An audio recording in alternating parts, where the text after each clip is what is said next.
का उदाहरण दिया और उन्होंने स्पष्ट किया कि जिस तरह से बांग्लादेश में चीजें हो रही हैं, जिस तरह से बांग्लादेश में हिंदुओं को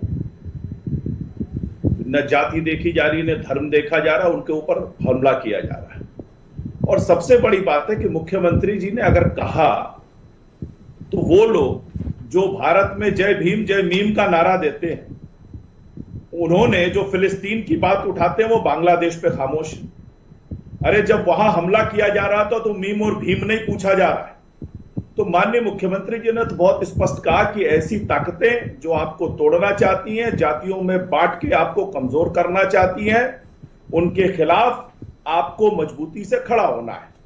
बड़ी स्पष्ट सी लाइन है, मुख्यमंत्री जी ने कहा है और उसको आप समझ ही रहे हैं और विपक्ष भी समझ रहा है। लेकिन क्या बीजेपी मुख्यमंत्री के इस स्टेटमेंट को इंडोर्स करती है?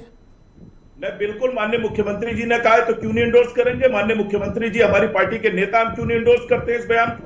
और इस बयान में गलत क्या है? ओके, तो कौन बट रहा है और किसको कट जाएगा? अगर काट दिया जाएगा किसको काटा जाएगा? मुझे बताइए ना, आप मुझे बताइए। नहीं, मुझे ना बताइए, आप बताइए कि कौन बट जाएगा तो कौन काट डाला जाएगा। नहीं, ब्रजेश जी मुझे बोलने दीजिए ना। जब अकबरुद्दीन असदुद्दीन ओवैसी मंच से खड़े होकर कहते हैं कि जब मोदी हिमालय चला जाएगा और योगी मठ चला जाएगा तब तुम्हें कौन बचाएगा, उनसे पूछिए किसको काटने की बात कर रहे हैं। जब अकबरुद्दीन ओवैसी कहते हैं 15 मिनट के लिए पुलिस हटा लो, हिंदुओं तुमको औकात बता देंगे, तो उनसे पूछिए किसको काटने की बात कर रहे हैं। जब इनकी पार्टी के नेता वारिस पठान बात करते हैं कि हिंदुओं तुमको औकात बता देंगे, तब पूछिए कौन काटने की बात करता है। और फिर ममता बनर्जी से पूछिए, जिन्होंने इसी चुनाव में कहा अल्लाह की कसम अगर भाजपा को वोट दोगे तो तुमको अल्लाह माफ नहीं करेगा। ये पूछिए ना, जो वोट जिहाद के नाम पर सलमान खुर्शीद की भतीजी वोट मांग रही थी, उनसे पूछिए ना।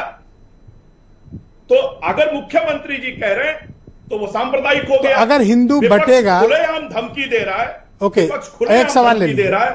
अगर हिंदू जाति के आधार पर वोटिंग पैटर्न उसका बदलता है, वोटिंग पैटर्न बदलने का मतलब आपकी पार्टी को वोट नहीं देगा तो वो काट डाला जाएगा। ब्रजेश जी, ये वोट बड़ी छोटी चीज है और बड़े संकुचित दायरे में इसको देखने की कोशिश न करिए। मैं बहुत सीधी सी बात कर रहा हूं। जिस तरह से हिंदुओं में जातियों के नाम पर बांटने का, नफरत फैलाने का काम किया जा रहा है, और कौन लोग कर रहे हैं, जिन्होंने लंबे समय से दलितों, पिछड़ों, वंचितों को बाहर रखा, रेस से बाहर रखा। ये राहुल गांधी, ये बताए ना, काका कालेलकर कमेटी से लेकर मंडल कमीशन तक की रिपोर्ट से लेकर जो भी चीज, इन्हीं के पिताजी ने कहा था ना, आरक्षण देने पर बुद्धुओं को बढ़ावा मिलेगा।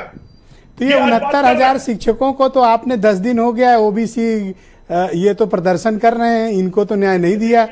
ये बटेंगे तो क्यों ना बटे ये, अगर आप इनको न्याय नहीं दोगे तो। न, माननीय मुख्यमंत्री जी ने स्पष्ट कहा है किसी के साथ अन्याय नहीं होगा। न्याय कर दो भैया, बिल्कुल न्याय होगा। कब होगा? 10 दिन हो गए, इंतजार करिए, न्याय होगा। तो वोट के लिए ही तो आप कर रहे हो ना। मुख्यमंत्री योगी आदित्यनाथ जी की सरकार है, किसी के साथ अन्याय नहीं होगा और समाज को बांटकर कमजोर करने वालों को की साजिशें जो है वो बेनकाब होंगी और उनको सफल नहीं। तो ये सबका साथ, सबका विश्वास, ये लाइन काट दें अभी, इसको डिलीट कर दें या रखें अभी? बिल्कुल, सबका साथ, सबका विकास, सबका विश्वास, किसी का तुष्टीकरण नहीं। तो फिर ये कटेगा कौन? फिर जब बटेगा तो काटा कौन जाएगा? नहीं, देखिए वो पता करिए बांग्लादेश में कौन काटे जा रहे हैं, बोलिए ना। आप बताओ ना, आप बताओगे ना। आप बताइए, उत्तेजना क्यों कर रहे हो? उत्तेजित क्यों हो रहे हो? आराम से बात करो।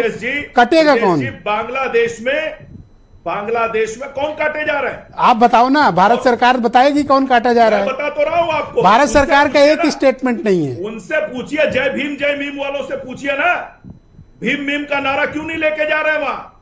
ओके, पूछिए। मतलब जय भीम से आपको इतनी एलर्जी है? बिल्कुल नहीं, जय भीम के साथ हम हैं और जय मीम के साथ भी हैं, लेकिन जो भीम और मीम को लड़ाकर कटवाने की कोशिश करते हैं, बांटने की कोशिश करते हैं, उनसे हमारी लड़ाई। तो कौन किसको काटे डाल रहा है आनंद जी? नहीं, ब्रजेश जी बड़ी स्पष्ट है, आप देखिए ना, आप देखिए और पूछिए कि किसने कहा। इसी कांग्रेस के नेताओं ने कहा ना कि बांग्लादेश जैसी स्थिति भारत में भी कर देंगे। सज्जन सिंह वर्मा का बयान है, सलमान खुर्शीद का बयान है। मतलब अगर पॉलिटिकली हिंदू डिवाइड होता है तो आपका ये कहने का तात्पर्य कि वो काट डाला जाएगा? देखिए, हिंदुओं को जातियों में बांटकर हिंदुओं को जातियों के नाम पर नफरत फैलाकर उनको बांटने की कोशिश लगातार कांग्रेस पार्टी हो या समाजवादी पार्टी हो या जो भी दल है वो कर रहे हैं। तो भाई एक बात बताओ, हिंदू तो वैसे भी सामाजिक रूप से जातियों में ही बटा है, ब्राह्मण है, क्षत्रिय हैं, वैश्य हैं, शूद्र हैं, तो ऑलरेडी एक जातियों में डिवाइडेड कम्युनिटी है। ब्रजेश जी, जातियों में बंटना अलग विषय है और जातियों में बंटकर और पॉलिटिक्स का शिकार होना और ये ऐसे लोगों का शिकार वोट होना, मतलब वो किसी तो और को न दें। अब आगे देखो, अभी तक ये सामाजिक चिंतन कर रहे थे, अब ये बात राजनीति पे आ गए। ब्रजेश जी, ये पॉलिटिकल चिंतन भी है, सामाजिक चिंतन भी है और हर प्रकार का चिंतन है। ठीक, बटेंगे तो कटेंगे, करेक्ट ब्रजेश जी, बिल्कुल काट डाले जाएंगे, कहीं कोई शक नहीं है। ओके, मैं